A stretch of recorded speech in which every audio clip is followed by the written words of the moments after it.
Arraan tanaa kana eege yaa'u dhiifamni anis beekeen daleen waan sananis beeke waan sananis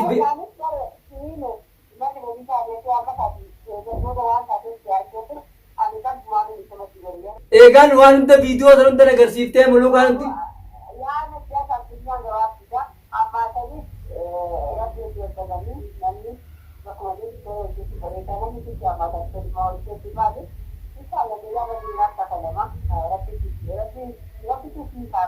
dhugaadhee rabbiin namaa isaaba.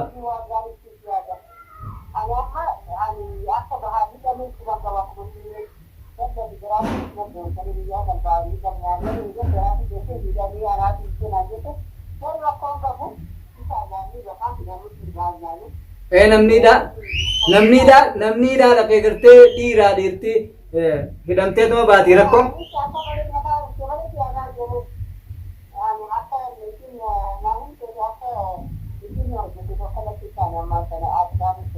Ayyee ilaan gammaa bakka jiruun dhagee jechuus namma ilaan gammaa.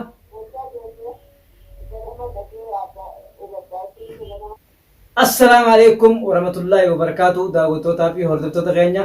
salaamtaan xiyyeeffannoo irraa burqite bakka jirtan maratti qilleensarraan balaliitee isin hageessu jechaa har'aan tana egaa maal qabattee dhufte jechuun keessan hin oolamu. Har'a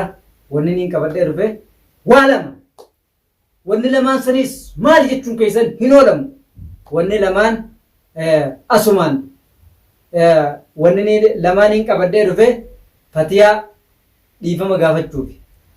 Fatiyaa dhiifama gaafachuuf. Ani Fatiyaa fi Baaris osumaan gartee dhiifama hin gaafatin. Osumaan dhiifama hin gaafatiniin aseegee dhiiroo arramoo bormoo iftaaniin manatti itti dhaqee dhiifama gaafadhaa jeetiin dhiifama gaafadhaa jeetiin turee dhaqee hin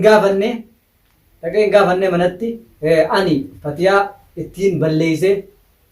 itti balleesseetiin ture. Itti balleesseetiin ture lafa hin dandamne akkasumaan osoon Fatiyaa sanis dhiifama hin gaafatin. Baaris dhiifama hin gaafatin. Baar gartee ana kana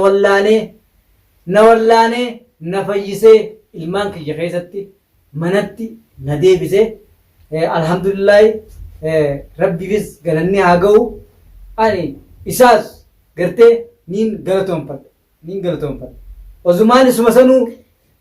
Ozumaan isuma sanuu hamaatii kiyya keessatti na deebisan hin gaafatini akkasitti yeroo tana eegee jechuudha. Yeroo tana eegee hanumaafuu dhiifama mee asumaaniin gartee dhiifama gaafadhee Fatiyaas dhiifama gaafadhee manatti illee dhaqee dhiifama san niin gaafadhaa asumaan Fatiyaa itti bilbileetiin mee dhiifama ombiin tarabbiitii dhiifama naa godhii jeeni dhiifama sanis gaafadhee tabaarsanillee baaruma sanuu maaliif hiitanii baar kana lafatti hin fudhattanii haasoo maaliif hiitanii siifi daraartuu hojii waltatanii maaliif hiitan jeetiin gaafadhaa. Kanumaafuu daawwattootaa fi hordoftoota kiyya asumaan nu hordofaa viidiyoo tana hanga dhumeessatti daawwadhaan isiniin jaa. Fatiyaa gaa amma hunoo ittiin bilbilatti bilbileetiin Fatiyaa dhiifama gaafadhaa fuula keenya durattiin dhiifamni harabbiitii dhiifama naa godhii Fatiyaa jee gaafadhaa ittiin bilbilaa amma Fatiyaa honoolaa. Najjaashii bar yaa Fatiyaa gaa dhiifamni harabbiitii ani gartee badii lafan dandamneeti dhiifama naa godhe osumaan gartee manattiin sibira dhufee dhiifama si gaafadha juutiin guyyaa irraan tanaa kana eegee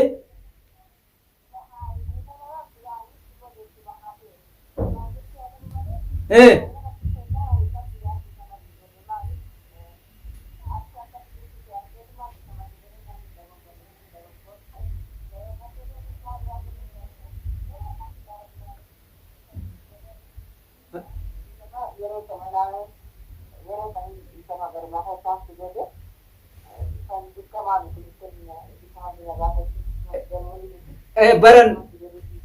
arraan dhufa baroon dhufa Usmaan Juutiin guyyaa arraan tanaa kana eegee yaa'u dhiifamni anis beekeen daleen waan sananis beekeen waan sananis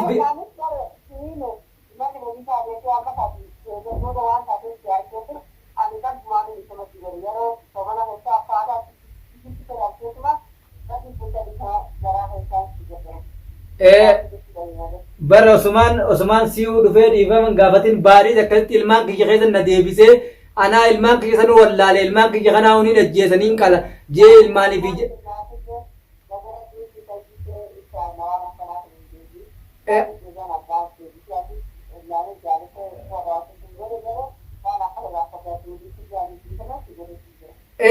bar wanni akka tanuma keessatti waan si gaafadhuun qaba baaroosa baaree osoo maaliif gartee intala sanii wajjin taatee maaliif hidhaa geessisan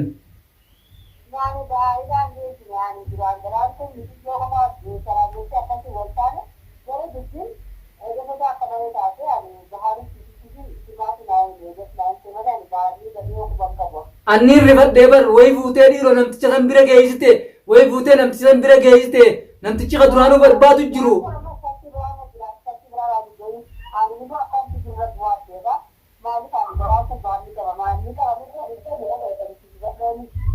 ayyee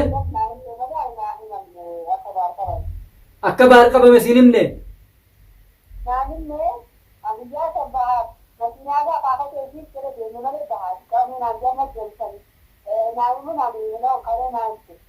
khaleessa si himte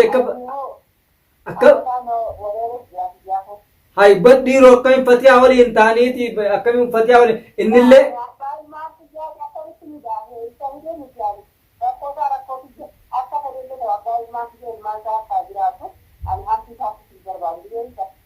mariin lafatti an dhiiroo mariin lafatti hin fixanii fatiyaa fi daraartuun turmaanuu mariin lafatti haasoo hin fixatanii dhiiroo hidhaa geessanii jeetiin bar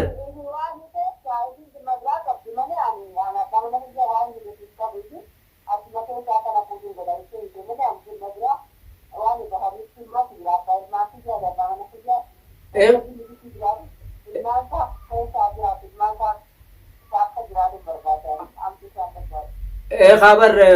تنخيسه ونو باريس تنخيسه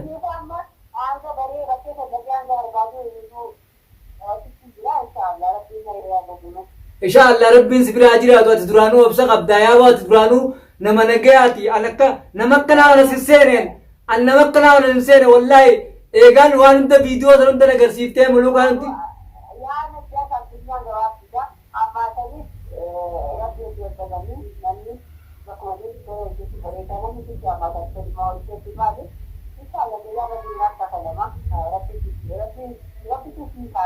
Lugaare Rabbiin nama isaaba.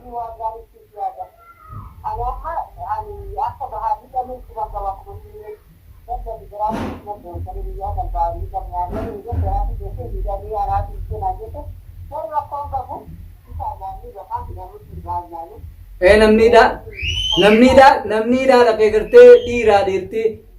hidhamtee tuma baati rakkoo.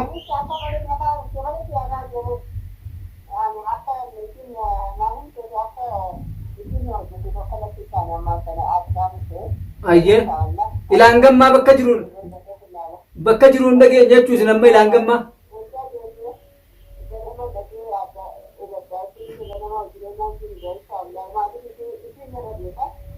Dhugaa.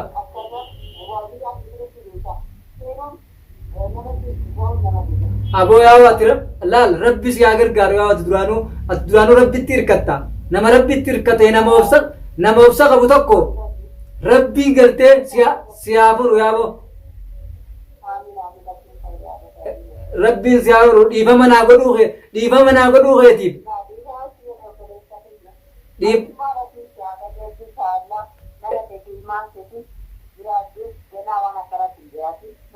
amin yaao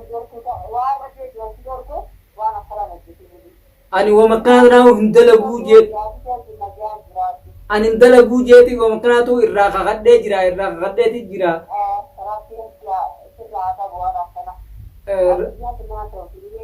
addunyaan gabaabdure nuti wallaalaanii walla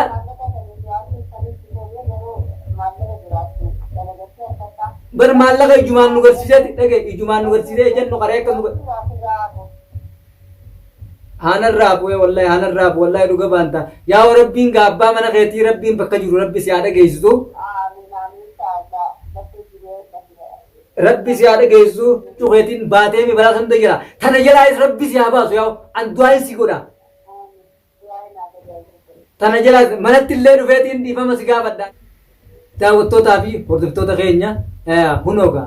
akkuma gartan Fatiyaanis dhiifama si godhee dhiifamni rabbii teettee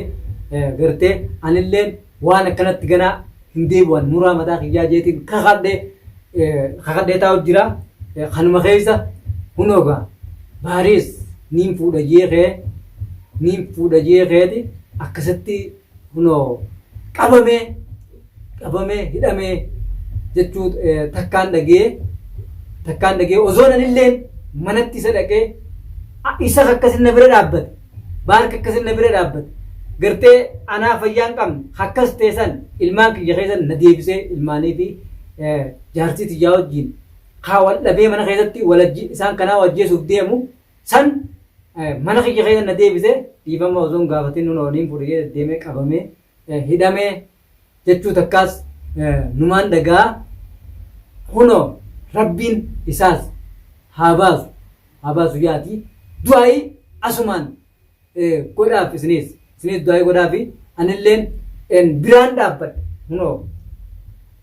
anilleen bahar rabbii isaas haa qajeelchu asumaan isaafis du'aayi godhaa bakka jirus rabbii fatiyuma tanaaf gartee qulqulluu garaa xaliilaa akkasii tanaaf jee haa baasu rabbii haa baasuuf ilmaan isaa keessatti rabbii deebisee rabbii uuma dhalaa tanaa irraa qabee mana isaa keessatti deebisee nagayaan Fatimaa wajji ha jiraatu rabbii haa godhu baaduma kanaawu asumaan daawwattoota keenya du'aayi godhaaf isa kanaafu Fatima tanaaf jaati du'aayi godhaaf namni akkasii kun hin jiru addunyaa kanarraa namni akka Fatiyaa kun rabbii haa qajeelchuufi jaati du'aayi godhaaf kanumaafuu viidiyoo tana laayikii sheer sabskraayibii itti gadhiisaan isin jaa ani hunoo Fatiyallee dhageetiin dhiifama gaafadhaa dhiifama si godhee naan jette alhamdulillah ani waan tana keessaa bahee bayyanadhee